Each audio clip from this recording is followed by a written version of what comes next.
Bienvenue dans ce programme d'information sur la sécurité de la centrale nucléaire de Doel. Ce programme vous propose un aperçu de nos Site Fundamentals. Il s'agit des règles que vous devez de connaître et d'appliquer en tant que collaborateur externe, afin de travailler en toute sécurité et de manière responsable.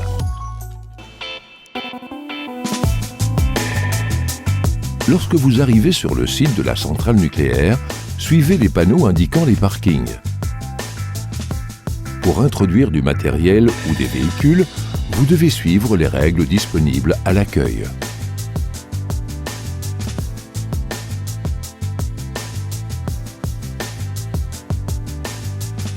Vous devez vous présenter au bâtiment d'accès, au premier étage, pour effectuer les formalités nécessaires. Pour ce faire, vous devrez également passer un test sur les apprentissages acquis dans cette vidéo d'instruction. Si vous avez réussi, vous recevrez votre badge d'accès. C'est ici que commence votre journée de travail, au rez-de-chaussée du bâtiment d'accès. Vous devez suivre de près les directives du service de surveillance.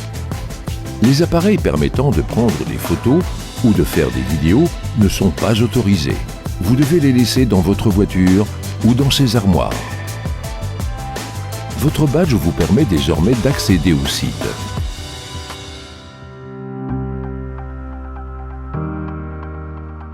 L'ensemble de ce site est imprégné d'une forte culture de sûreté.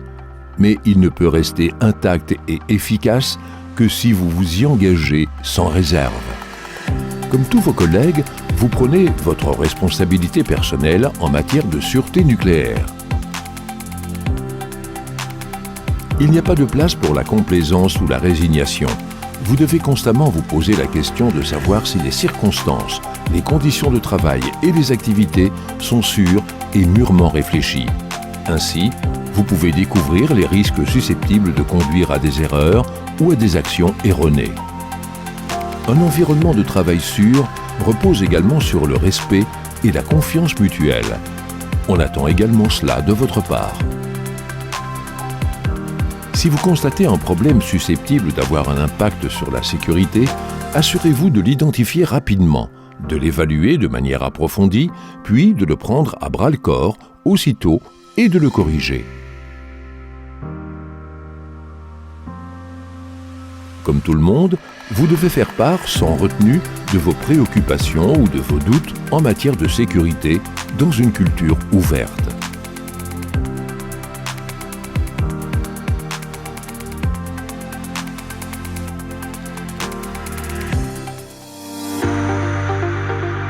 Sur l'ensemble du site, vous devez toujours porter votre badge de façon bien visible sur vos vêtements. Le badge est strictement personnel.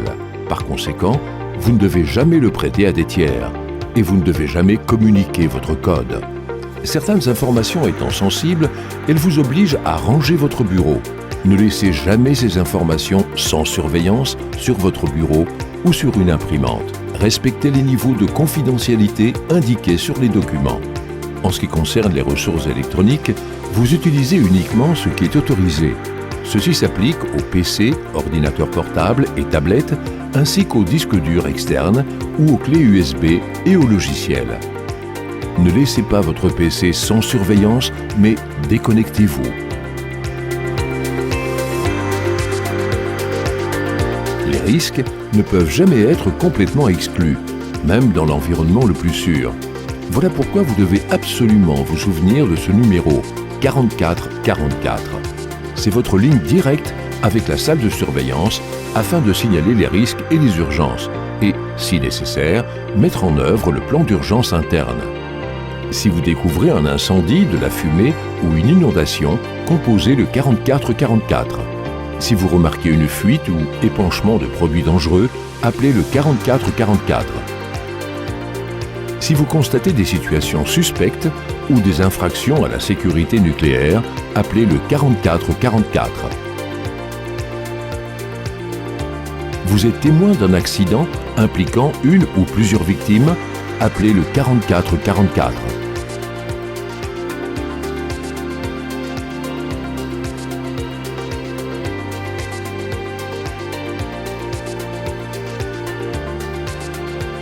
vous trouverez le service médical au 2e étage du bâtiment d'accès. Vous pouvez venir ici pour tous les soins, majeurs et mineurs, lorsque vous êtes blessé ou si vous ne vous sentez pas bien. Assurez-vous que les issues de secours et les portes coupe-feu sont toujours désencombrées. Si une procédure d'urgence était lancée, vous pourriez entendre l'un des signaux sonores. Pour cela, il existe un réseau d'alarmes et de haut-parleurs. Vous trouverez les différents signaux au verso de votre badge. Nous passons brièvement en revue les différents signaux.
Dans votre travail quotidien, vous pouvez éliminer certains risques en appliquant plusieurs règles de base. Ce sont les Life Saving Rules, les règles qui sauvent. Ne passez jamais sous une charge. De même, ne restez pas sous une charge. Dans la mesure du possible, il faut délimiter la zone afin que personne ne puisse être en dessous. Vous restez éloigné de la trajectoire des véhicules ou des machines en mouvement.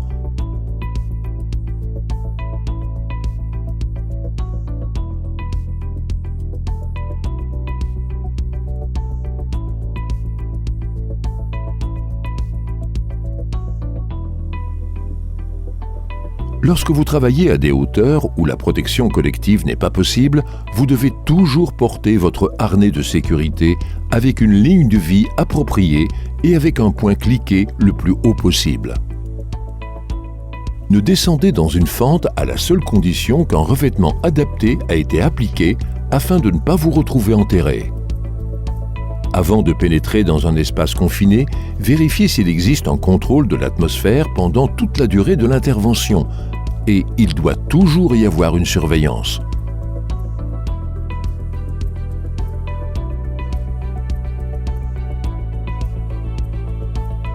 Avant de faire des travaux qui comportent des risques d'incendie, tels que le soudage ou le meulage, veuillez vous assurer qu'il n'y a aucun risque d'incendie ou d'explosion, puis prenez les mesures qui s'imposent. Avant de vous mettre au travail, vous devez d'abord vérifier qu'il n'y a pas d'énergie, telles que l'énergie mécanique, chimique ou électrique, liquide sous pression, etc. Lorsque vous conduisez un véhicule, abstenez-vous d'utiliser un téléphone ou un autre moyen de communication. Abstenez-vous de conduire ou de travailler sous l'influence de l'alcool, de drogue ou d'autres stupéfiants. Vous devez toujours porter le bon équipement de protection individuelle. L'équipement en question est indiqué à l'entrée des locaux et ou sur le permis de travail. Dans les zones techniques et les chantiers, le port de chaussures de sécurité, d'un casque et de lunettes de sécurité est toujours obligatoire.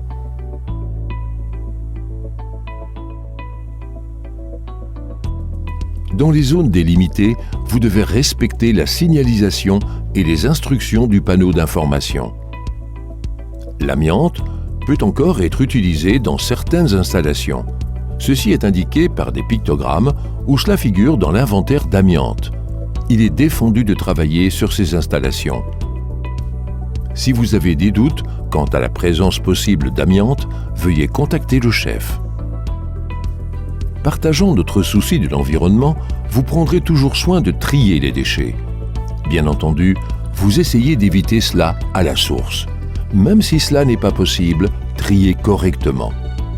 En cas de doute sur certains types de déchets, vous devez contacter le service de l'environnement.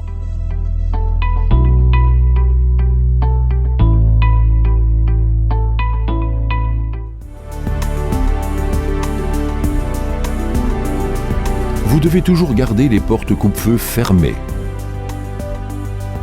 Toutefois, s'il est nécessaire de bloquer une porte en position ouverte, vous devez en informer le service opération. Chaque jour, vous devez retirer les déchets combustibles de votre poste de travail. Vous devez les déposer dans le bac à déchets approprié. Il est interdit de fumer sur le site. Vous ne pouvez fumer que dans les zones fumeurs désignées. Voilà, c'était les principales règles à prendre en compte pour travailler de façon sécurisée dans la centrale nucléaire de Doel. Vous avez besoin de maîtriser ces connaissances pour pouvoir passer le test. Merci pour votre collaboration.